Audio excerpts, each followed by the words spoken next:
First day of school nga pala ng aking anak ngayong araw. Excited ako, kaya nauna akong maligo at magayak sa kanya. Ginigising ko na nga pala siya dyan para maggayak kasi malilate na kami. Hindi ko na nga siya pinaliguan. Nilinisan ko na lang kasi kagigising lang niya. Saka nagising talaga siya ng 5 AM kasi sa ingay ng mga estudyante sa bahay. Pagising niya, humingi nga pala agad siya ng pagkain. Pagkatapos niya kumain, natulog ulit. Ganyan ako nagigising para good mood pag nagising siya. Naku, ang hirap pag bad mood. Ako yung mahihirapan, baka hindi na rin pati siya pumasok sa school. Dahil 3 taon pa lang siya, kailangan talaga papayuhan ko siya ng bonggang-bongga. Nakikinig naman siya sa akin pag pinapayuhan ko at sinusunod naman niya ako. Kaya naman, napaka-bless ko sa kanya.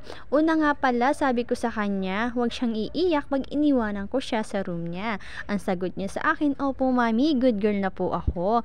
Pangalawa, susundin at makikinig sa sasabihin ni teacher. Pangatlo, huwag mga away ng classmate niya at kailangan makipag-friend siya sa lahat ng classmate niya. Pagkatapos ko nga palang toothbrushan, binihisan ko na agad-agad siya kasi nasa room ng iba niyang classmate.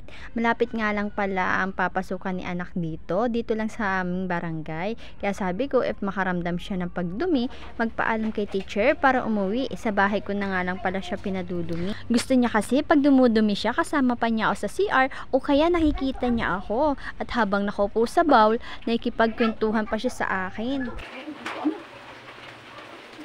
Ang dede. Wow. Hindi ka. Ang laki ng isa. Ang laki ng isa. Ano ay? Gaganto mo yun. Hindi. Hindi. Dito din.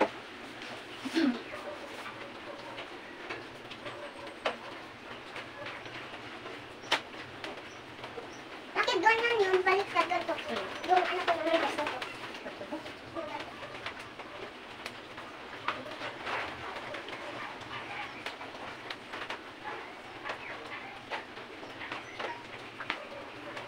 Bakit anak ko? Bakit natatuloy? Pang ano?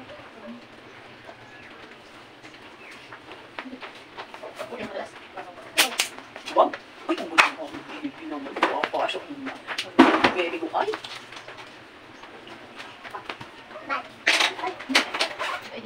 Opo. Mataktak. Magandaan. Ayaw ko yun, oo. Ayun. Ma, kaya ko itong ganto. Bakit lang? Buksan. Kumakain lang. Hi. Sabi mo, ay papasok na. Sabi ko sa vlog, hi. Papasok na. Oo. Papasok na ako, hi.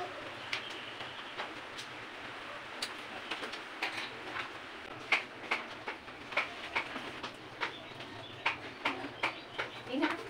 Ako ang kailangan ba ng bata nito? Inabasa. Ang lalagay. Ha? Ang lalagay. Tatanggalin. Tatanggalin, ha? Yung ano, ito? Ha? Bakit bawal? Oo. Ito. Bakit na sila na? Ayos mo yun? Tapos ang ilaw. Ang ilaw niya, ilaw na ako. Taas na. Saan ka nalagay? Palitan mo lang.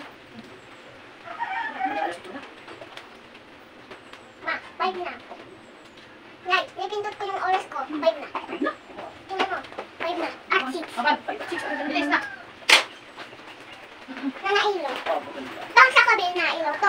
Pagdating nga namin sa room niya, andun na yung mga classmate niya, mga nakaupo na.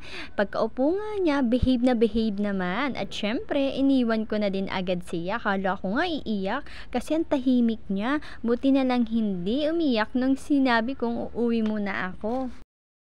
11:30 ka pa. Abo, ang amos mo. Ano, kinain mo yung pagkain mo? Apo. Obo. Ay,